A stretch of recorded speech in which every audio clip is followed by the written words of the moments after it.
What is up, Noel Nation? It's the guys from Plant the Spear back with you for another episode. Thank you so much for tuning in. Michael, we got a couple of things that I want to touch on today. First off, I want to follow up on the last episode where we did a spring wrap. How are we feeling after spring camp is over? I suggest you guys go watch that. We do an honest opinion. We give an honest take on things, but I want to follow up on that a little bit. And then I also want to do a portal update. It's not quite as crazy as we thought out there. And then, of It is course, the not. headline is tomorrow night, the NFL draft gets underway. And, for the first time in a while, we have reason to tune in for multiple nights, not just like, oh, where'd our guy go? That's Our right. guy, one guy. Now we have a lot that are projected to go. So that it's going to be a fun time watching the NFL draft. So we're going to talk about that a little bit as well. But before we jump into things, Michael, how are you, my friend? And thank you for joining me. Thanks for having me, Jesse. I'm great. And yeah, we do have a lot to talk about today. And I do love the fact that NFL draft, like we can watch the first round and we could watch the seventh round. Like Right. usually before we were watching like round 3 or 4 and that was it. We're done. But it looks like right now the mock drafts, and we'll get into that, have a lot of Florida State players Yeah. projected. So looking forward to that. And yeah, what's going on with the portal right now, man? I know, man. It's been crickets in the portal. And like even Florida State has had that kind of, they had to wait a week from the Right. sanctions. It almost hadn't mattered because there just hasn't been a whole lot in there. But let's first jump back to the last episode. Okay. And so when we talked about Florida State wrapping up their spring, kind of the reaction to the spring game where you had the mixed reviews. A lot of people were hypercritical of DJU. Even we were hypercritical of the Yeah. receivers and the linebackers and some of these other positions. But what I wanted to go back and talk about here was while we say that yes, Florida State needs to make a few key additions to compete at a championship level, none of that was meaning that Florida State can't win as currently constructed. Right. And I think that's important to remember when we talk about this team going forward. Yes, there are some places that you could very much use help in the portal. Like we just talked about, portal slow doesn't mean you're going to That's get right. it. That's right. So, assuming the portal didn't exist, could Florida State win with their current roster? Of course, I think they could. And you're still going to see some guys leave. We've had a few more that we'll touch on as well, but you have to still get under that number. Yeah. But I still think this team can win as currently constructed because you have a roughly, now we haven't seen the updated numbers for 2024, but you have probably one of the top three rosters in the ACC Yep. between Clemson and you and Miami. And to me, you have the best coaching staff in the That's ACC. right. Now I understand you can say that like Dabo won multiple national titles, but a lot of his coordinators are gone, and he hasn't been able to replicate that success. And on Friday, we're going to record an episode why Norvell, I feel like, is the X factor for this program. Why you can give him whatever you want. You know what I mean? You can send him into war with a pool noodle, and he'll come out. He'll come out on top Yes. because I'm just a believer in it, and I have some numbers that'll back that up. But I think just based on that alone, that's why I feel like Florida State can compete where they're at. They, of course, if you go get a Keon Coleman, you go get another defensive tackle or something like that, you're going to be great. You're going to feel a lot better. But again, you still have one of the best rosters. When you look at the schedule in 2024, I mean, you have Notre Dame, Miami, Clemson, and Florida, who are probably pretty close on a talent level. And when you look at Norvell's history against teams that are better than them or worse than them, I mean, he's got a good record going either way, looking at 22 and 23. So, yeah, man, that leads into the portal talk a little bit too. Like we said that you needed help at receiver. We said you needed help at linebacker. We also said you probably want some depth pieces at defensive tackle. Man, some of these talking heads, looking at you, Josh Pate, really hyped up this portal session. They said Yeah. this is going to be the Wild West, one of the craziest ones we've seen since the portal came along. That's not been the case, Michael. There's only two blue chip wide receivers in the entire portal right now, the kid from Penn State and the one from Houston. I do know that Florida State was in contact. At least I know with the Penn State kid. I think they backed off both of them so far. So not seeing a whole lot of help coming there right now. There's only 3 tight ends in the portal. That was a position that I said that I would look at. There's only 3 of them to choose from. 6 offensive tackles in the entire portal. None are blue chips. Now, this is according to the 247 database, which is where I looked. There are 12 defensive tackles in the portal. Only 2 of them are blue chips. So Yeah. there's not a lot. And we knew coming into the portal that was going to be those positions at defensive tackle and offensive tackle were going to be very hyper competitive positions.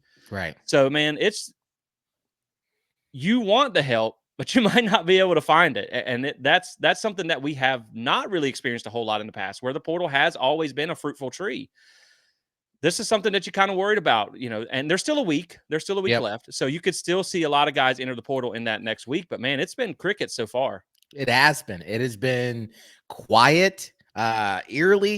You would have thought that the moment the portal opened up, you'd see droves of names go in, and we're all kind of like kids on Christmas, like who's Right. getting in there? Yum yum yum yum yum. Let's get some good portal candidates. Mike, I saw somebody had tweeted out there was a graphic and it had Mike Norvell and his hands like this, and it said Portal King. Because once Yeah. Florida State was able to recruit the portal, they were able to go in there and do that.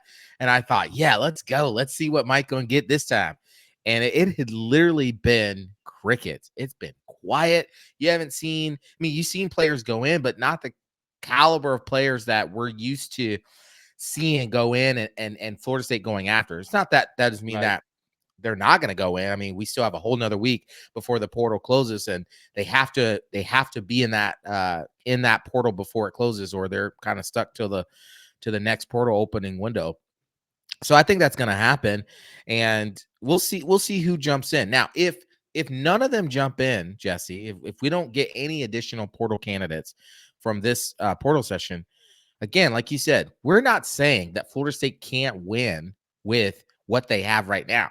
Mike Norvell and co have proven over and over again that they could win with modest players or with they got. They will scheme, they will draw up, and they will put these players in the best position to win games. I mean, you go all the way back to 21 when they were on that 4-game losing streak and they were able to go 5-3 at the end of the season. They won games Yeah. they probably had no business winning. I mean, go Right. back to the Yeah. pandemic year. They beat North Carolina, right? Then they Yeah. went up to North Carolina the next year and beat them there in their place when they were ranked in the top 10.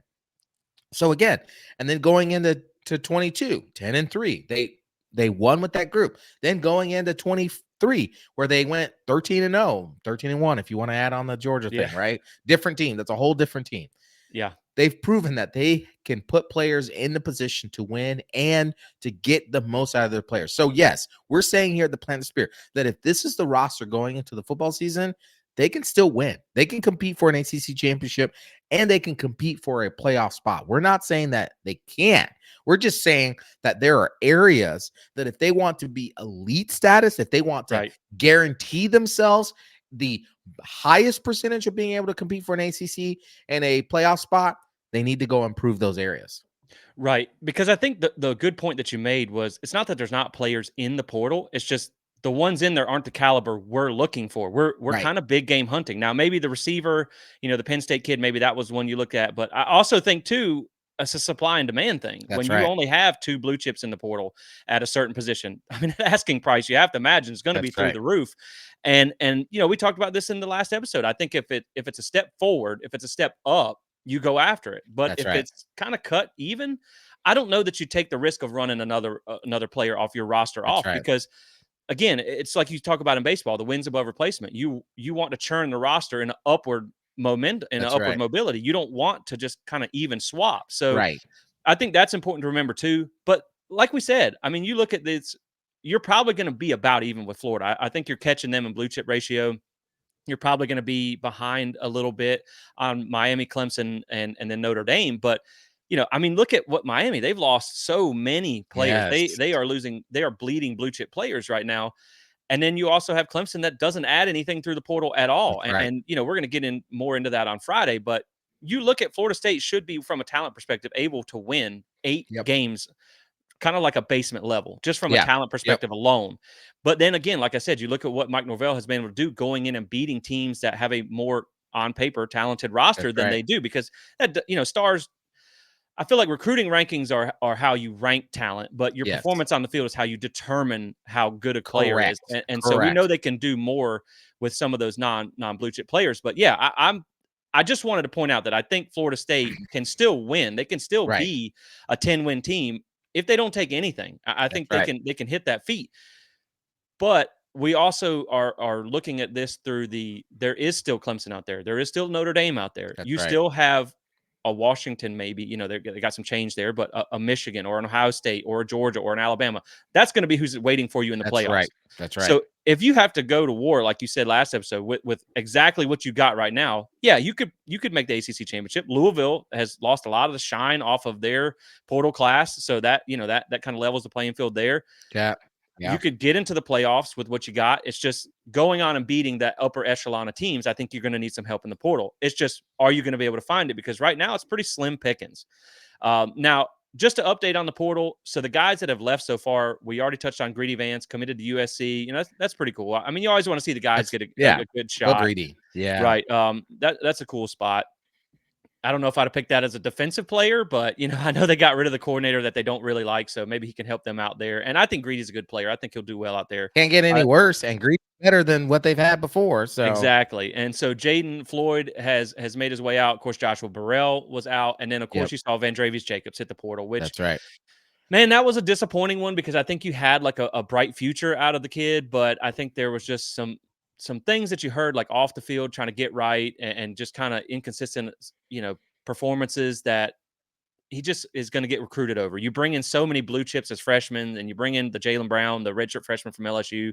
I think it's just kind of a recruited over.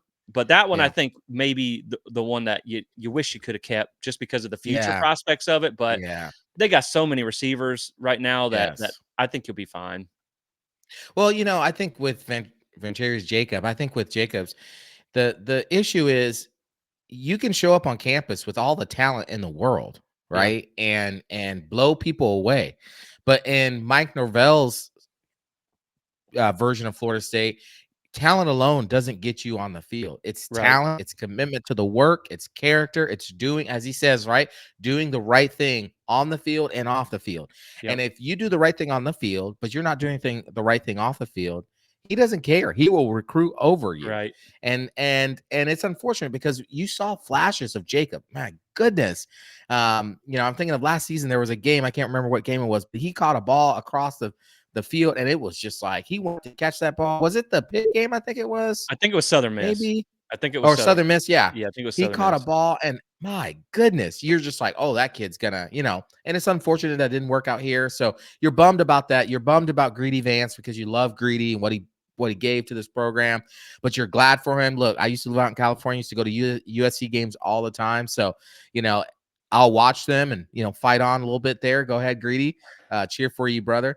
And then, of course, with Josh Burrell, who gave everything he had, he Yeah. just got recruited over, Yeah. as well as Jaden Floyd. Same thing, just got recruited over. And Floyd is a legacy recruit. So my hope is that they go find a great spot for them where they can go and get some decent playing time and show what they got.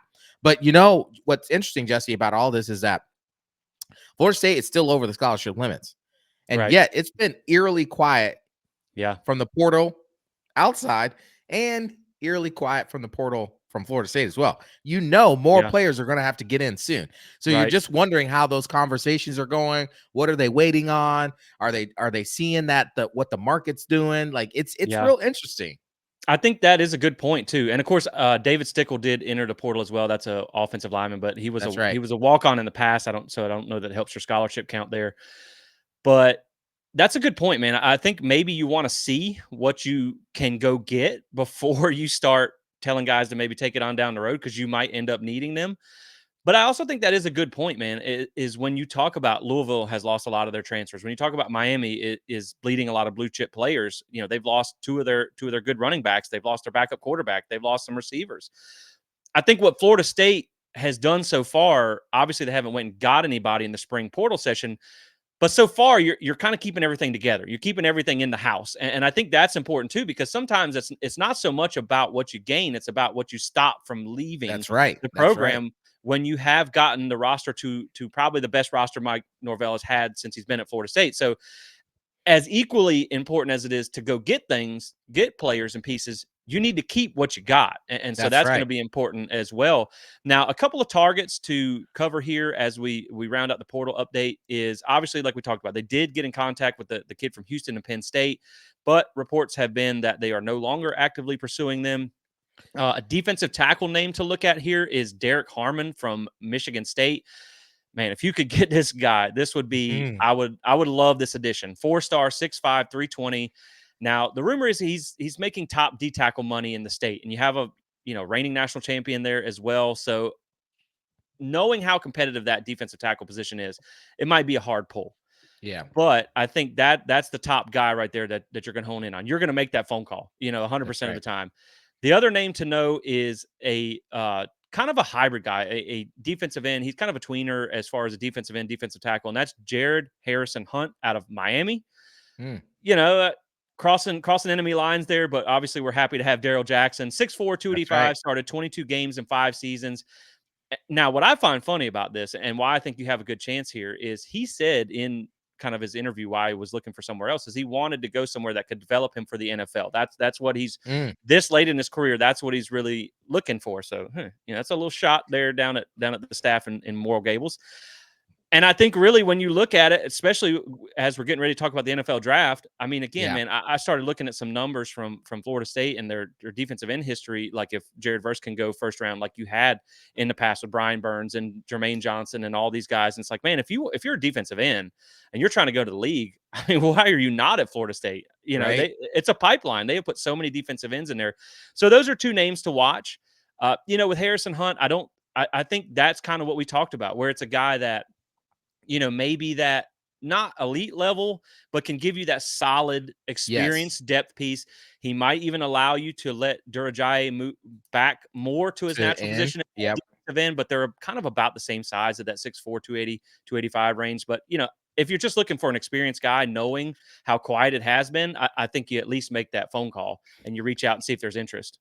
Yeah, for sure. I mean, what's interesting is, several years ago, if we were doing this, we would say, man, I wonder, what the talking point's going to be, how they're going to get in and recruit him.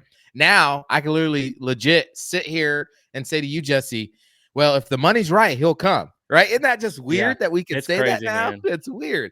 But It's that's the truth. If the money's right, he will come. And it's just, are we willing to pay for what will likely be a second stringer? Like that's yeah.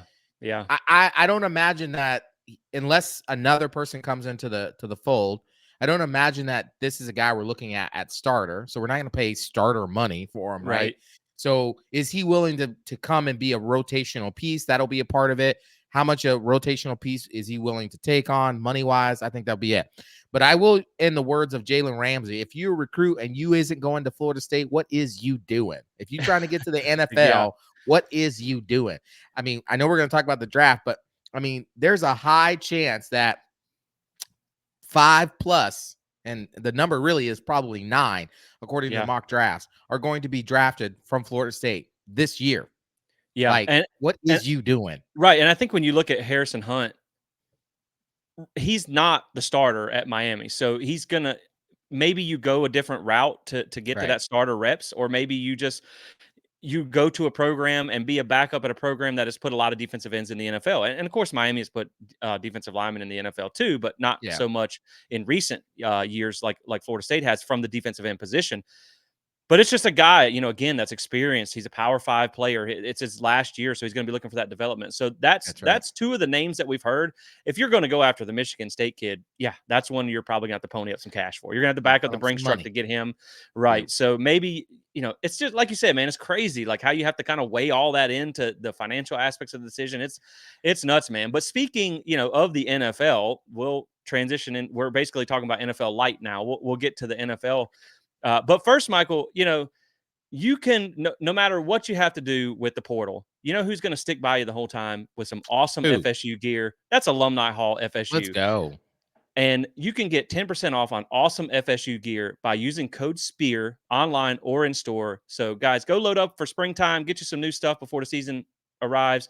1415 Timberlane Road in Tallahassee, alumnihall.com. Navigate over to the FSU page and use code SPEAR to save.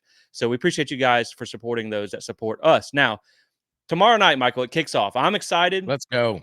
The draft coming out of Detroit. I'm excited to watch it now. Like we said, man, the last few years has kind of been like, let me just check that Twitter update or the ESPN notification or whatever and be That's like, oh, right. there's our guy. That's where he went. But it's Great loaded this job. year, man.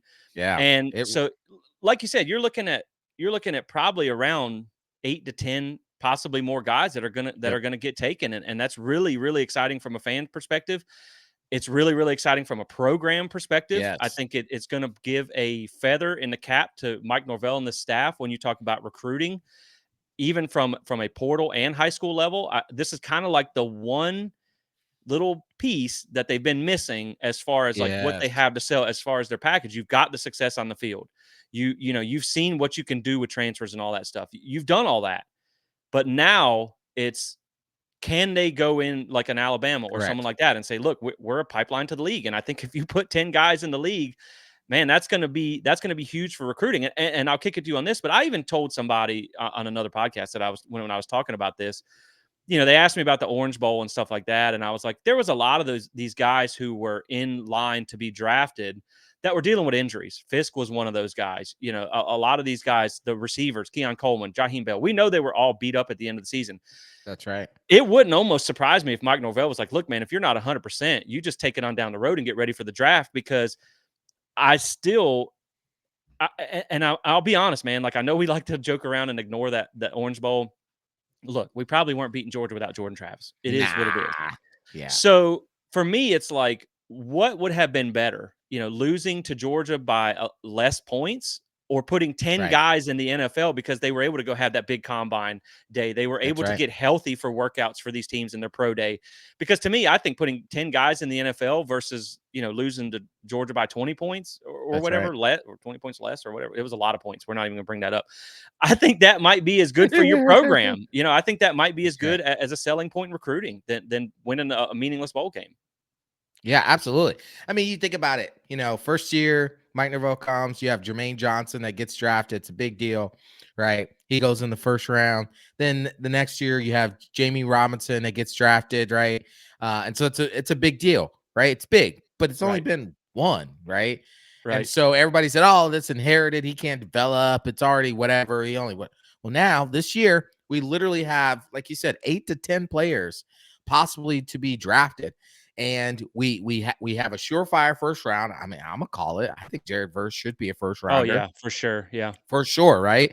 I Yeah. think the mock draft I saw him, he that I saw, he's slotted for the like around that 19th pick Yep. to the Rams, which go Rams, baby. Right. Let's see. I would love that to happen.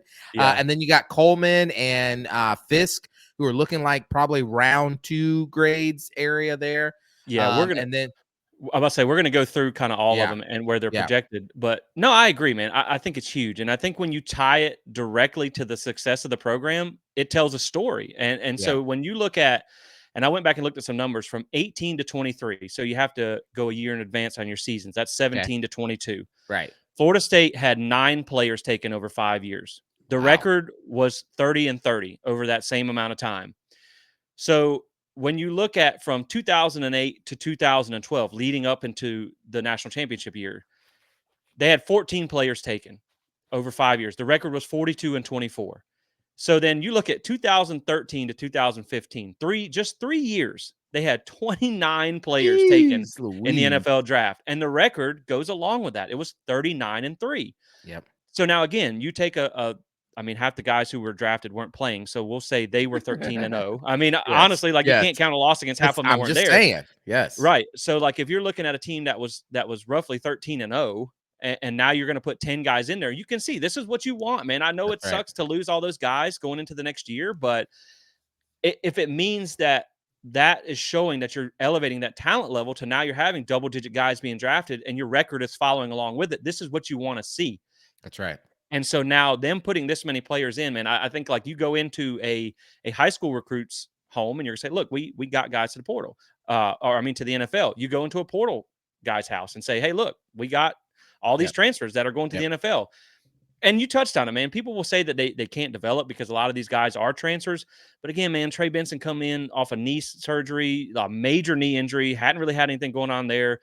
You know, I mean, Johnny Wilson was literally forgotten about at Arizona State. right. Like a lot of these guys were not draft ready when they came. They weren't going to get drafted. So they got developed at Florida State. Yep. And you do look at what he did at Memphis. Now that's obviously a whole different situation from Florida Right. State, but they still put a couple guys per year in That's the right. league. So Mike Norvell has that history. But so yeah, man, let's go through each player and kind of where they're projected here.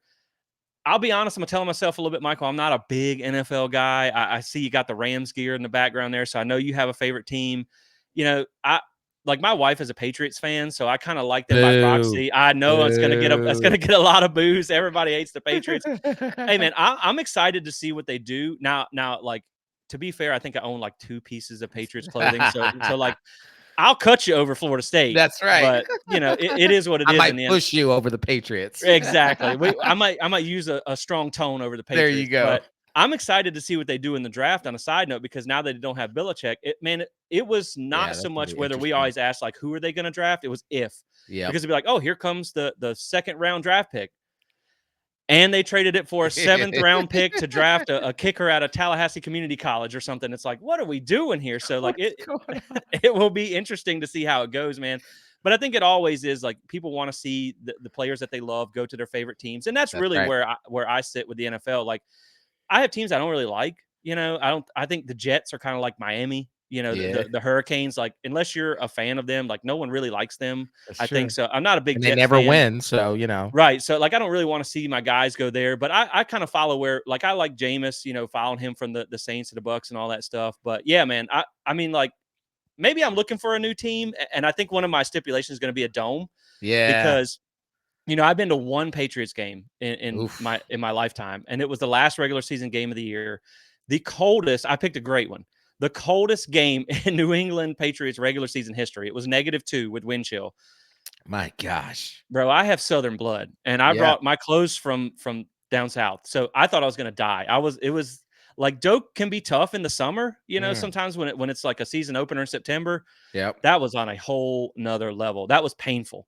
I thought I was Well, gonna die. I just don't think it's like this is why when I lived in Indianapolis, sorry, when I lived in Indianapolis, that's what I loved about the Colts game is that they always played in the dome in Lucas Oil, Yeah, right? It was so nice. It was air conditioning for the summer. It was warm for the winters when the winter would come around.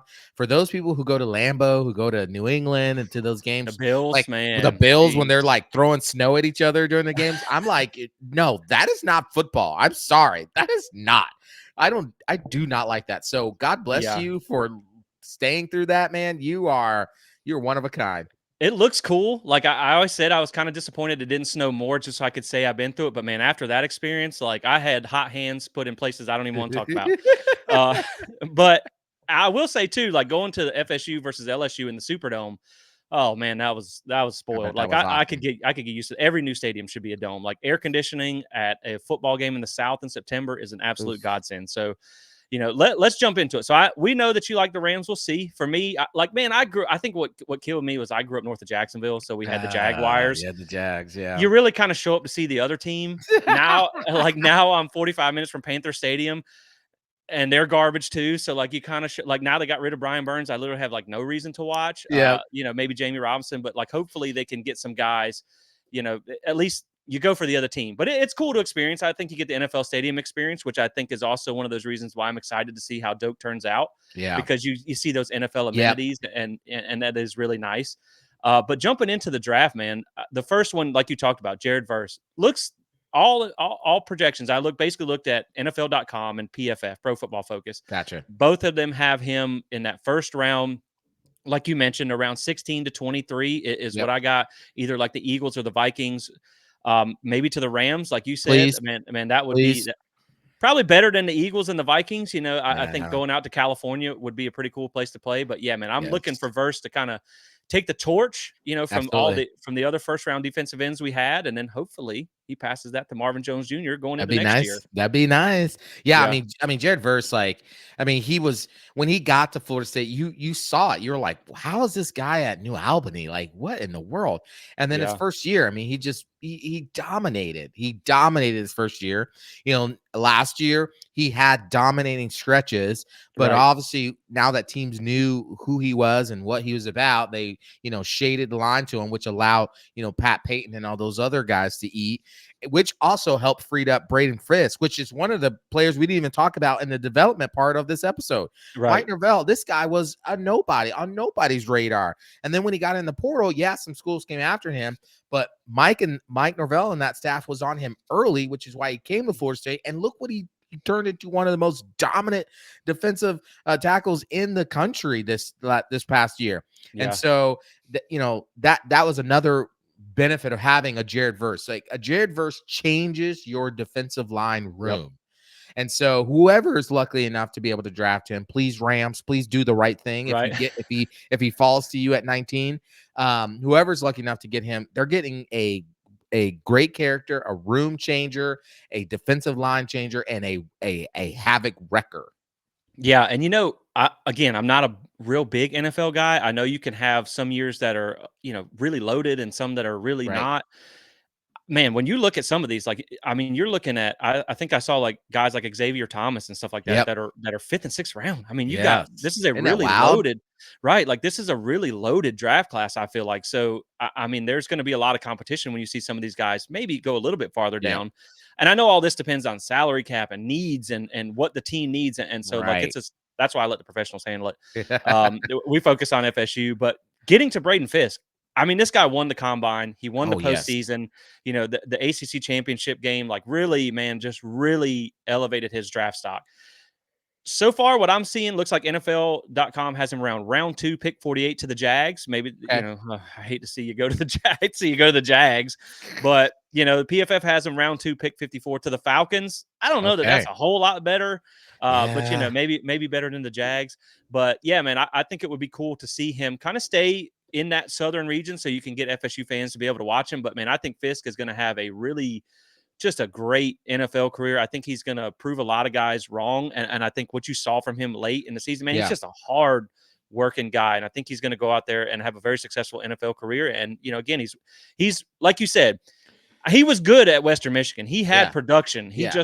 He had to go prove it. But he wasn't a second round draft pick. Correct. And Not so at the time. from his hard work and the time with Josh Storms and Odell and this defensive staff, he's turned himself into a second round pick. Yeah. Yeah, I've been following the four-letter word network draft Yeah. mock draft. And they have Braden Fisk going at 55 to the Dolphins in the second round, Mm, which would feel a major need for the Dolphins. They are desperate at the D tackle spot. And so he could quickly see playing time. That's what I yeah. think is a lot of these guys when they get drafted that high, the ownership, the people invest the money, they want to see these higher draft picks get in early and see that. Right. And so Braden Fitz might have an opportunity wherever he's at. He's probably going to be a second round unless a team in the first round takes a flyer at him, which would Yeah. be phenomenal. We'd have potentially 2 first round draft picks. But yeah, definitely that second round grade. Man, he has dominated the NFL combine. I mean, you saw the 40, you saw the squats, you saw Yeah. the press. I mean, bench press. I mean, the dude was just killing it. And all the scouts, they're raving about him. And I mean, they're now just seeing what we've been seeing all season. I mean, the dude basically Right. won him and Jared Verse basically won FSU the ACC championship game. So Yeah. I'm excited for that man. And he'll always, even though he came from Western Michigan, and like you said, he had production there, but no one watched Western Michigan, and so he had to come prove it at the Yep. Power 4 level, Power 5 level, and he did. He blew everybody away, and so I think he's gonna have a great career. Right. Really, his only knock is kind of some of the measurables. Yeah. But at the same time, man, I mean, the way he plays and how hard he plays, and I think it's a lot of the guy you're getting too, Yeah. behind the face mask that works hard. You don't have to worry about him off the field. You don't have to worry That's about right. all this trouble. So I'm excited to see where he goes. Man, he really turned into one of my favorite FSU players. Like Jermaine Johnson, man, it took him one season to One season. become one of my all time favorites, and I really think Braden Fisk has been one of those guys too. But yeah, man, I don't know about see, I'm not a big fan of anything coming out of Miami. So, and as a Patriots fan, I use that term loosely, but as a Patriots, a guy that cheers for the Patriots on occasion, the Dolphins are really kind of their thorn in the side. So, There is. Yep. maybe wouldn't be my first pick there, but at least he stays in state. So that's pretty cool. Be nice. Yeah. Up next, Trey Benson. I've Mm, seen so far with NFL.com had him round 3, pick 71 to the Cardinals. PFF had yep. round 3, pick 99 to the Colts. Those are the two that I saw. So I think really with Trey Benson, I think that it's important to know that he's going in the third round in a time that we've talked about this before, where running backs have been treated kind of like a lesser valuable Yeah. property in the NFL. Like they are kind of a That's dime a right. dozen. And so to see him still go round 3, Yeah. knowing that he split carries in both of his seasons at Florida State. He came off that, that big knee injury. To see him still work his way into a potentially top 100 pick is huge, man. And I'm really excited to see him get an opportunity, either with, whoever he goes with, but it looks like maybe the Cardinals or the Colts in round 3. Yeah, man. I mean, Trey Benson, had a great combine and obviously a great season with Florida State. But like you said, running backs it's just that position where it's just like they're not putting in the NFL scouts and GMs. They're not putting as much equity as they used to be. I mean, you Right. used to see them taken in the top level of the draft. Now they're falling, lower and lower in the first round. In ESPN's draft board, the guy that did this, he has Trey Benson as his top draft running back on the board. His top Oh, running nice. back. Okay, he has Trey Benson as his top running back, his number 1 running back on the board, but doesn't have him coming off the board until the 3rd round at 69 to the Chargers, which would be a reunion with Asante Samuel Jr. Right, Right. and so that just tells you just kind of where running backs are being viewed in the NFL's GMs and these scouts' eyes. They're almost like a penny. Like you can find a penny anywhere you want to. Yeah. And so that's where they're Yeah. kind of looking at running backs. But man, Trey Benson, I mean, gosh, you saw what he could do when he had a good offensive line in front of him. He's got breakaway speed, he's got power, he's got shiftiness.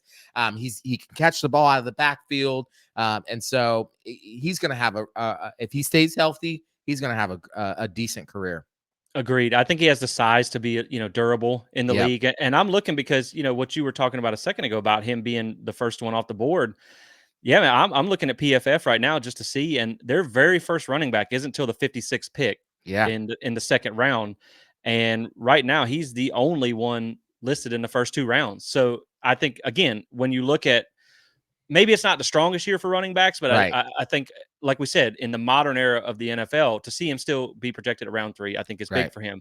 Now, the next guy I want to talk about, when we hear the phrase term, or the term used a lot in college football, money year. This is Money where, like, year. it's on the line. You want to go to the NFL, you got to play your way in. And I think, we talk about Braden Fisk. I don't know that anybody had a better money year than Jerry Jones. Woo-wee. He was a very mixed review player back in the, couple of seasons before last year. But last year, he really played his way into a 3rd round draft pick, is what he's being projected, as high as 2nd in some of the mock drafts. He had a good combine. So NFL.com has him at round 3, pick 75 to the Colts. PFF has him all the way up at round 2, round 2 to the Bengals. So maybe that was round 3, pick 97. So either way, man, I mean, this is another guy that's going in your round 3. And so I think Jerryon Jones, it's really good to see him finish his career really strong on a high Yep. note and get his opportunity in the league. Because that's really, man, I think at the end of the day, we have to remember that these are these kids' dreams. Yep. This is the Absolutely. opportunity for them to make life-changing money. And I saw a thing on the internet the other day. I should have saved it. It was something that kind of broke down where you had, I think it was somewhere in the range of like a little over 1 million high school football players. And I think like 1.5% actually make it to the NFL, and the average career Wow. is only 3 years. So what it says to have 10 guys drafted, or potentially 10 guys drafted, and to see them be able to play their way into pursuing their dreams as a high draft pick, man, that's just super impressive. And I'm so happy to see Jerryon Jones hopefully get his opportunity to go Yeah. in one of the first 3 rounds. Man, no, absolutely. Listen, you got to love Jaron Jones because this is a guy who stuck it out when Mike Novell and them got here. He could have left. He could have been like, no, but man, Mike Novell will tell you he loves Jaron Jones. Like they talk about like their father, son, brother, and brother, like just the love and camaraderie Yeah. that they have between each other, and just how much he has grown, not as just a man, but as a player. Yeah. You saw the improvement year after year. I mean, he made some crucial plays against Miami in that game at Doe Campbell this season. And so over and over again, you hear his name being called. And so how he has grown, I mean, he did a great job at the combine. Now, ESPN has him projected at 157. So in the Okay. 5th round, going to the Minnesota Vikings. So that's a Well, see, little we don't that's a little we don't tricky. like ESPN That's right. anyway. That's So right. We don't. we're gonna toss them like they tossed us out of the playoffs. I'm sorry, I had to dunk on us there. I didn't mean to No, dunk I on like it. ourselves, I but like it. like what's that one? I play myself, but I play myself. I play Yes. myself. We're gonna throw them on out of there. So the next guy is a guy that you knew was going to get picked based on his measurables, and that's Johnny Wilson. I mean, they That's just right. don't make someone who's 6'7" and has his athletic ability. So there's some things there with the drops and stuff like that I know people are concerned about. But again, man, you look at like Anthony Richardson. He went, in the first round based off what NFL teams think that he can be. It's not a That's lot right. of time they're taking you off what you did in college. That's right. Did you produce, and what can we turn you into? And I think when you look at Johnny Wilson with his size and his athletic ability, I think somebody's going to take a chance on him because you just don't find that every day. That's And right. so NFL.com has him around round 3, pick 82 to the Colts. PFF has him round 3, pick 93 to the Ravens. So that would be pretty interesting there. You may get a dome, you may get to play with Lamar Jackson, so that could be 2 exciting picks there. But man, I'm excited to see Johnny get his chance, and I hope he does well in the NFL. I hope he's able to take advantage of that size and that athletic skill set, and go earn himself a nice long career in the league. Yeah, I mean, to think about where Johnny came from, where he was basically almost forgotten about at Arizona State, Yep. to a player who came in and basically helped Florida State go 10-3. And yes, he had some drops in there, and then only to decide to come back, right? To run it Yeah. back again, as the kids say, and to help Florida State go 13-1, and make some impressive catches Yeah. throughout the season. He was a huge, huge part of the Duke game, the Miami game, LSU game early on before Keon Coleman took over. I mean, you just go through it through the crucial catches against Clemson. And so he really changed his trajectory. I mean, he was a guy that definitely was not going to get drafted, not even be considered, Yeah, he just maybe because of his size. he said that when he entered the portal, he didn't even know that anybody was going to have any interest in him. Exactly. And I think he also opened up a lot of the other receivers in your That's offense, right. That's whether it right. be Pokey Wilson in Ex- 22 or Keon Coleman. He Or Keon. played. He was, if nothing else, a big time distraction because you had to pay attention to him because he was a Yeah, cheat code in one on one. You could not cover him exactly. one You on could, one. correct. Because you had to shade the safety over. I mean, sorry. Just think about this. Do we win that game against Oklahoma in the Cheez-It Bowl if Oh Jordan man, doesn't make that throw to him down the sideline? There's no safety help. It's literally one-on-one. We don't win that game without that catch, right? And right? so that was how much he affected a defense. And so to see him now have the ability to go live out his dream, be an NFL draft pick, make a roster, and show them why he could be a great, a decent to good player. Man, I'm so excited for him. The things that you were looking at have him in that, would you say, second and third? Third round 82nd or third round 93rd. Gotcha. Okay, so yeah, ESPN, we don't like them. They have him at 136 going to the Denver Broncos in the 5th round. Yeah, that's a terrible pick. That's So let's just, again, let's just throw that one out. But no, man, I'm happy for Johnny. I want to see him go on and do well. I mean, like you said, he was crucial. Over 200 yards, 202 Yes. yards in that Oklahoma game, and had the catch where he just was like gave the guy the old Yeah, just "get off me" shove and just kind of threw him to the side. So that was fun. But yeah, man, excited for him. And then staying at the receiver position, Keon Coleman was one that I kind of saw around the next level there. Um, again, obviously that's the crazy thing. You're looking at one and I'm looking at two different ones, and they're wildly different. So you just really wildly. you really never know where guys are going to go. But Keon Coleman on NFL.com is round 3, pick 84 to the Steelers, and then PFF has him at round 2, pick 51 to the Patriots. So like, hey, if you're watching this, guys, I don't even know the new coach's name to even tell him to draft him. I know it's not Belichick anymore, but hey man, that would be really awesome. Let's actually get a guy who has a last name that we recognize. But man, I'm excited for Keon. Obviously, the disappointing part of it was the injuries, kind of being banged up late in the Yeah. season. The 40 time didn't do him any Yep. favors, but it's still the functional speed. You saw the gauntlet drill. He had the fastest mile Yes. per hour there. He's a functional speed. So, man, I think if he goes all the way down to that round 3 kind of area, I think he's going to be a steal. I mean, Yeah. I think it's just, some guys don't test well and they That's right. still perform well. So I think Keon Coleman will be a little bit of a steal just from what happened late in the season and stuff like that. But I'm still excited to see him get his chance, and maybe it gives him a little chip on his shoulder. Yeah, I think the Patriots head coach Jared Mayo, I think he's looking. That's it. Yeah, yeah, Yeah, yeah. that's it. He'll look at, because ESPN has him going at 34 to the Patriots as well too. he'll look at Coleman and think, man, yeah, he may not test well, but gosh, just look at the plays this kid can Right. make. I mean, this looks like a dynamic wide receiver, a game changer who's going to go up and get you balls, right? He's going to go up and fight for those balls. He's going to go across the middle. He's going to make defenders who are not as strong pay really well, right? He's going to run block for you. He was a really good run blocker when he was engaged in the game. Yes, the injuries, the injury bug, hampered some of his performance late, but those are few and far between. You saw what he did at Michigan State, right? He was Right. he was their best wide receiver. He had over 1,000 yards. He would have had more had our quarterback not got hurt, had he not got injured, right? Yeah. And so at Florida State, and so I think whoever gets Keon Coleman is the steal. If he drops to that third round, man, that team is going to be so grateful. I'm not gonna lie, and I'm a praying man. I'm praying him far away from the Patriots because I don't want to hate him. I don't want to hate him. That's fair. That's fair. It's fine. They're going to trade the pick for a long snapper in the seventh That's round true. anyway. It's in like a 2028 17th round pick or something That's crazy right. like that. But yeah, man, I think you just look at the Clemson catch, the crucial one in overtime. You look at the LSU game. You look at those moments, Yes, and that's yes. kind of what you're going for. But hey, I mean, Patriots fan or not, whether I like them, love them, or just kind of pay attention to them, they need help. So, Yep. they need some help regardless. The next up that I saw was Renardo Green. Now, again, man, I'm excited to see Renardo because this is one of those homegrown guys. You Yep. talk a lot about how it's heavy with transfers, this class, and things like that. But man, I think when you look at Renardo, this is a guy, again, he's homegrown. He gives you that opportunity to say, look, yes, we develop transfers. Okay, Yep. that's fine. But we also can develop the homegrown guys. And he was another guy that had a really, really big year in his final year, which last year or 22, he was really good too.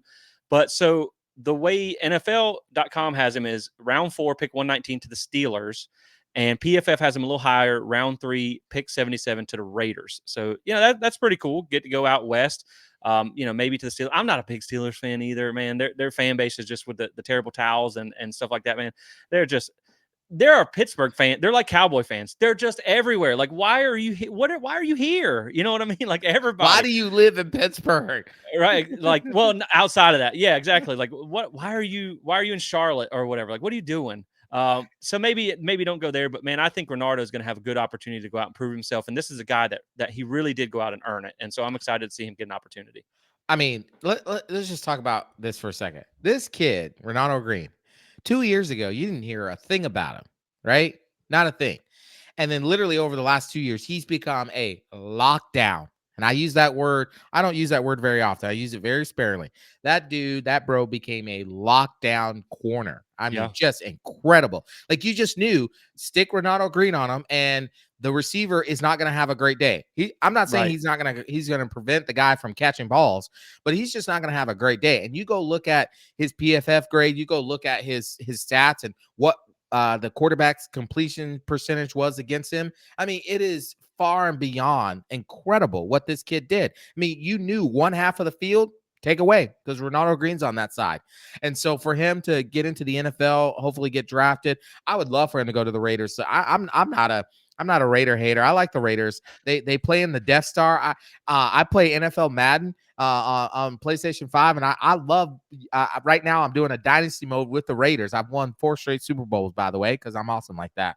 But yeah, I would love it because what I'll do is I'll refresh and download the new roster, and I'll play with the Florida State guy. I have Ronaldo Green in my defensive backfield. I'll start him from day one, Ronaldo Green. So hopefully the Raiders will pick you up. But no, I think he'd be a great addition to the Raiders. They're looking for DB help. They need it desperately. And this is an opportunity where you could literally see him start year one because that's how desperate they are for defensive back help. Yeah, man. I think like I'm waiting for the NCAA 25 game to come out, Yes, and I it'll be hope they so don't run it good. on basically just like a reskin Madden. I hope that's not the case. I've never been a big Madden guy. I love the NCAA games. Um, but yeah, man, that would be really cool. Like the Raiders are kind of a fun team. You know what I mean? Yeah. I hate that they moved out of Oakland and lost touch with their fan base, but I get why they went to Vegas. But yeah, man, I think it'll be exciting to see him get that opportunity. And then another guy that unfortunately, we know was a little bit hampered with injury that kind of cost him a little bit. But at the same time, when you look at it from a tight end perspective, he doesn't his the measurables kill Jaheim Bell. Mm, I mean that's what yep, because he's not a traditional tight end, he's a that's hybrid right. guy. So I think he does have a place where you can use him, in different packages, obviously, and hopefully with him getting healthy, that will help him, with workouts and stuff with the other teams. But so NFL.com has him around round 5, 168 to the Saints, and then which I think would be a cool fit for him. And then PFF has him at round 4, pick 130 to the Browns. Yeah, maybe Mm, like if you're a Browns fan, I'm sorry, maybe, but I mean, if you're talking about New Orleans versus Cleveland, I'm picking New Orleans every time. But man, yeah, again, Jaheim Bell, this is a guy that I'm excited to see get an opportunity, and I think he can. You look at the way that New Orleans has had some different players that they've used in different packages. The way they use like Kamara, the way they use, yeah, the backup quarterback, the Taysom Hill and stuff like yep, that. The way they get creative to use different players. Man, I think Jaheim Bell would. He's going to be able to make an impact. Like we yeah. said, the measurables hurt him a little bit, but I think if you give him an opportunity, they'll find a way to use him. Oh yeah, they will. They'll find. I mean, he was such a sorry. He was such a just an incredible player early on. I mean, you saw in that LSU game, like you're like, holy cow, Yeah, they have unlocked like a natural cheat code in Keon Coleman, Johnny Wilson, and Jaheim Bell. Like you yeah, just thought like there's no DB room stopping these three at least. And then just over the season, as you saw, the injuries just pile up with him, and he just could never get right. I right. think I don't want to speculate what it was, but whatever it was, he just could never get it better. He could never get it back. And so he lost some of that speed, some of that breakaway, some of that dynamic shiftiness. But I'll never forget that catch against Wake Forest where he basically blew that dude up. You just saw that. And I think he could be, if he's healthy and he gets into the draft, he'll be able to make a difference. Now, ESPN has him as an undrafted. They don't even have him ranked. So I'll be curious to see what teams take a flower on him. We hate ESPN. They have a Yep. terrible mock draft. Y'all don't know how to seed playoffs, and you don't know how to do a mock draft. So, then, is Boo Corrigan in charge of I think that Boo's mock draft? running this thing. That must be Boo's mock draft. Old Boo. Oh, Uh, Boo. so the next one that I want to talk about here, man, this is one that I'm really, like you said, if you're a praying man, I'm really praying he gets an opportunity, and that's Jordan Travis. Yes. I have seen videos where he's able to throw again. He's Yes. obviously not 100% like moving, cutting, and things like that, but he's able to throw the ball, and I think that's important to be able to work out for teams and have the meetings. But both services that I saw, and it's heartbreaking for Jordan because look, I don't think Jordan was going to be taken, really, really high to begin Right. with. Um, but I think his injury and the way the season ended did hurt his stock, Yeah. Oh, obviously. yeah. But I'm still seeing projections from NFL.com at round 6, pick 185 to the Jets. Oh, please don't let that happen. The Jets. To the Jets. And then round 6, pick 185 also to the Cardinals from PFF, and they had the Jets trading the Cardinals trading to get that pick from the Jets. So, man, I like it. I think when you talk about Jordan in the NFL, I think you have to look at where he brings value. You Yeah. know, do I think he could develop into a starter someday? It might be a bit of a long shot. I'm certainly a believer in Jordan Travis. I'm never going to tell Jordan what he can't do because look at That's how right. far he came in his college career. But I think there's two really interesting aspects here. When you look at kind of the more modern era of the NFL, like they really are kind of starting to embrace the mobile quarterbacks a little bit more. So I think on the one hand, if you have an offense that's built around a Lamar Jackson, a Bryce Young, a Kyler Murray in Arizona or something like that, um, I think you can take Jordan Travis as like a guy that you can put in. You don't have to change your offense. If you go from one guy to another guy and he's not the same, and you've built your offense for that guy, he gives you that option for those Yep. teams. I think on the other side of things, if you're just talking about getting an opportunity, how many guys do you know? Like we hear about this in college all the time. It's really hard to prepare for guys like Jaden Daniels or That's things right. or guys like that. So I think if you get Jordan, a lot of times you got to put like a receiver or a running back or something as your quarterback to kind of keep up with the speed of the quarterback. But if you get Jordan in there, even if it's on like a practice squad, and I hate to put that on him, Yeah. or maybe like a second or third string guy, you can still give your defense looks. Like I still think Yep. you have that opportunity where he can run and throw at a level that can prepare you for those modern mobile quarterbacks. And so I think Jordan will find an opportunity one way or another. You know, whether it's a starter or a vital piece of the practice squad or an important backup, I still think he's going to get an opportunity because of who he is, how hard he works, and what he did his last 2 years. I think he's earned the right to make it on a roster. Yeah. Now, I know we don't like ESPN. I know we don't like their mock drafts, but hang with me here. ESPN has Jordan Travis going 257 to the Jets. And if you know what pick 257 is, it's Mr. Irrelevant. Mr. It's Relevant, yep. the last pick. Now, why is that? Why am I making a point about this? The last quarterback that was taken, Mr. Irrelevant, was a third stringer, chilling on the bench. Then the top two quarterbacks got hurt. He gets thrusted in, and they literally go to the Super Bowl. And he didn't get thrusted in with like 2 games to go before the playoffs. He didn't get thrusted in with 6 games to go. He got thrusted in at the beginning of the season. No one expected him. He's only making $800,000 a year, and that's Brock Purdy with San Francisco, right? That's it. Mr. Irrelevant. And he was one of the best quarterbacks last year of all the NFL. Right. And so if Jordan were to go this low, or if he goes higher, look, I've always believed that Jordan is an NFL quarterback. Is he an NFL starter? I'm not sure. But he's definitely NFL caliber quarterback.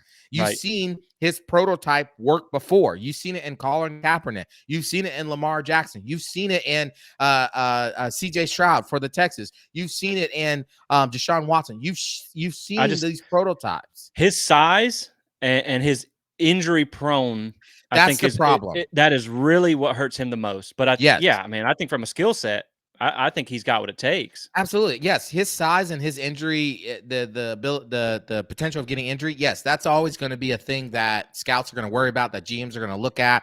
That's what's going to hurt him. That's what's going to drop him. You know, obviously with this current injury, I thought going into the season and before that Northern Alabama game, he was probably somewhere around that 4th, the 6th round pick. That's what I thought. After he got injured, I thought he was undraftable. Now it looks like he's at least sneaking back into the draft. Yeah. So there's a likelihood that he's somewhere in that 7th round, or he's an undrafted free agent who gets picked up right after the 7th round is done. Oh yeah, for sure. Yeah. But I think he's going to have a chance to at least prove himself to be a backup quarterback and work his way into starter or on the practice squad. He is an NFL caliber quarterback. It's whether or not they will give him the chance to show some of that. I'm hoping for the best. I'm praying for him, man, because, you know, Jordan Travis, he deserves the best. That dude gave everything he's got. I know it doesn't always work out, but if he gets the chance, I think he'll prove people wrong. I hope so, man. And, you know, people talk about favorites of all time, and there's a lot of great Knowles to choose from. And I know there's recency bias, but Jordan Travis is really, man, he's got to be like top 3 to 5 on my list of all-time favorites, just from him sticking around and believing in the program. And he loved this team and all that stuff. So you really want to see him get the opportunity. And, of course, you do have guys like Bryce Young and Tua that aren't the biggest quarterbacks. That's right. You know, the most conventional quarterbacks. So I think he'll find an opportunity, like you said. If not in the draft, I think it'll be an undrafted free agent that gets that immediate deal. Now, the next guy that I have 2 more here. So Akeem Dent, I have with NFL.com, had him round 6, pick 220 to the Bucks. And, you know, he didn't go to the combine. So we didn't really get to see a big performance from him. But again, man, I just think when you look at the history, first off, he's got a lot of experience, played a lot of years at FSU. You could tell when he wasn't in on the defense, he was a vital part of the defense.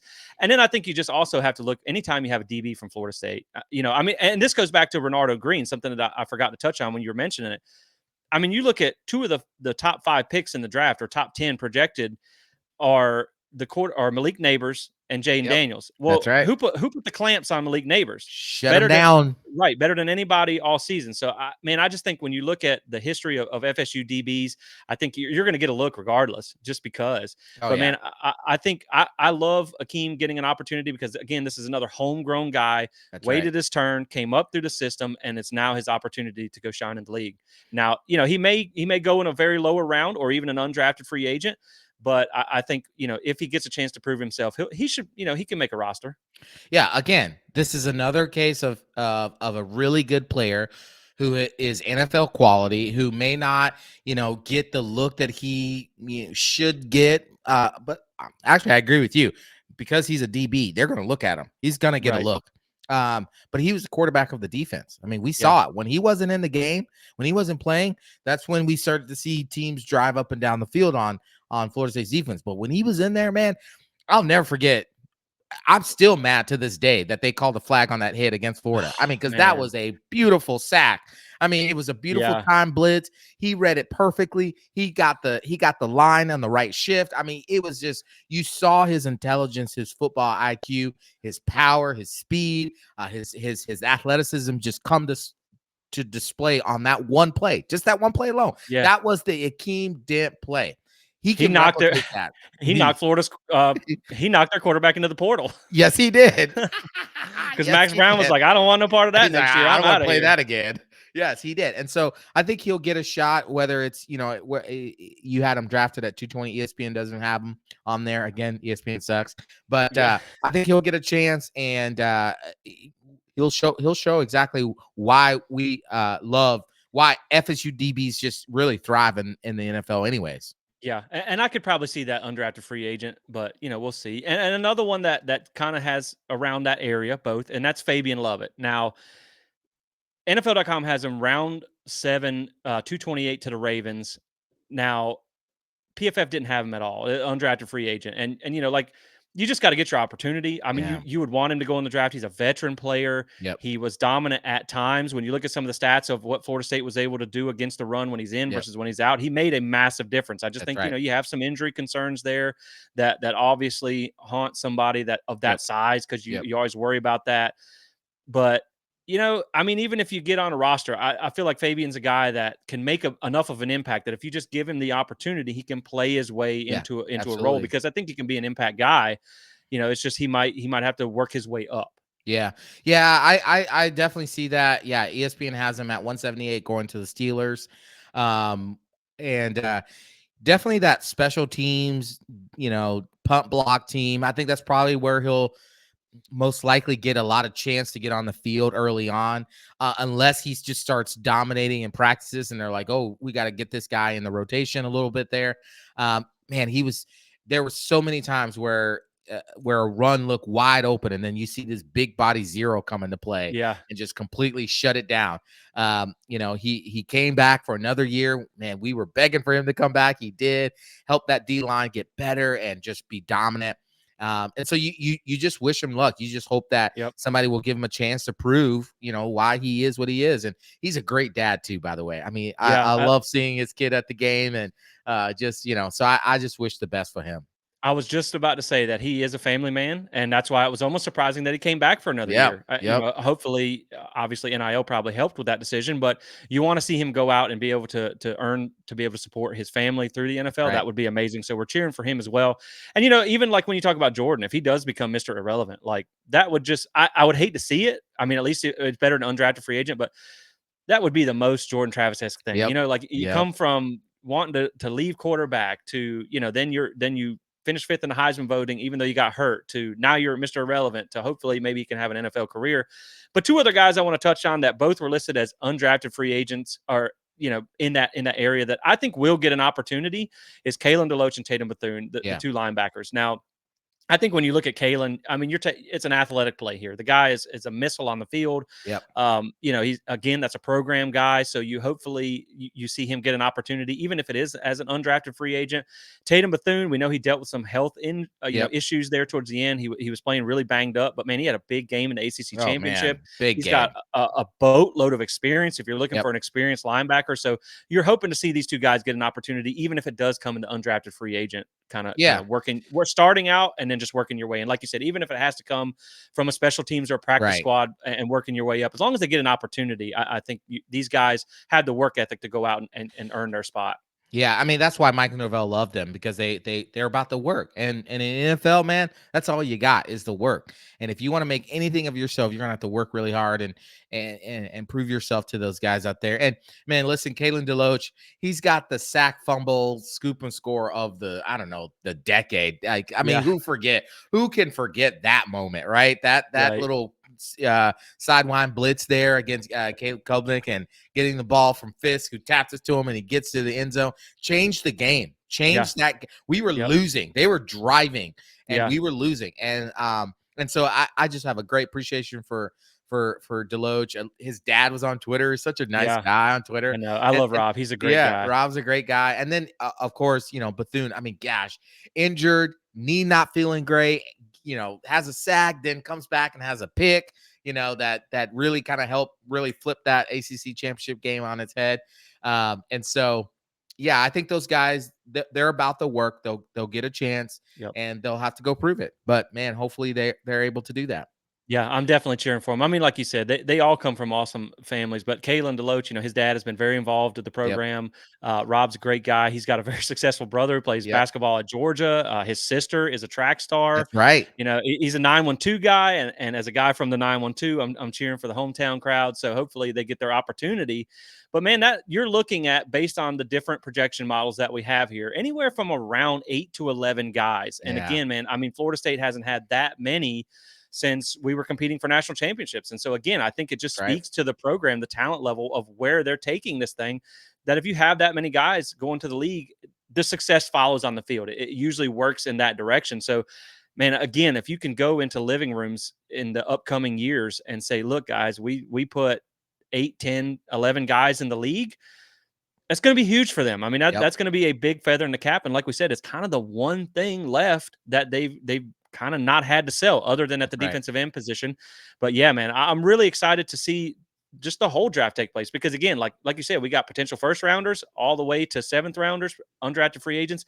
We're going to be glued to the TV for a few days. That's right. But man, I'm just really excited to get all these guys, see all these guys get their opportunity to pursue their dreams because that's what it's all about. Yep. And just proud of them as well. But Michael, speaking of the NFL, back to NFL Light, which is college football. Let's just touch on a couple of new rules as we get up out of here. So, for Florida State will have to be dealing with a couple of new things this season that have been implemented. Which let me rewind something real quick. First off, the NCAA, they suck just as much as ESPN. That's Yeah. perfectly fine. Like we'll admit that too. Michael, for the first time in probably my lifetime, they actually did something right. I want to give They them kudos. actually did. They gave Reggie Bush back his Heisman. So Let's go. it's about freaking time. So I just wanted to comment on that. It's nice to see, apparently they only punish Florida State whenever they decide to That's wake up and right. do something.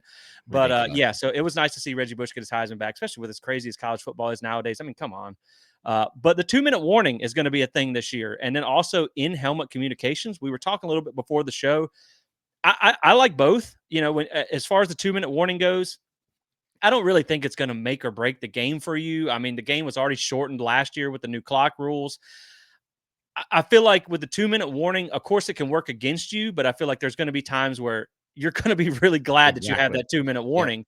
It's like you said, you just basically have to treat it like an extra timeout that you just can't really control when you use it. So that's going to be something to keep up with there. And then, of course, the helmet communications we think is going to be very beneficial, especially when you have a play calling head coach Yep. like Mike Norvell. Now, the one question that we had was like, how much more beneficial would it be if you had a guy in the box That's who right. can kind of look at defenses as it's happening and, That's and right. kind of get those audibles in? But I'm sure they've figured out a system to kind of relay what they're seeing from the box to Norvell and then get it in.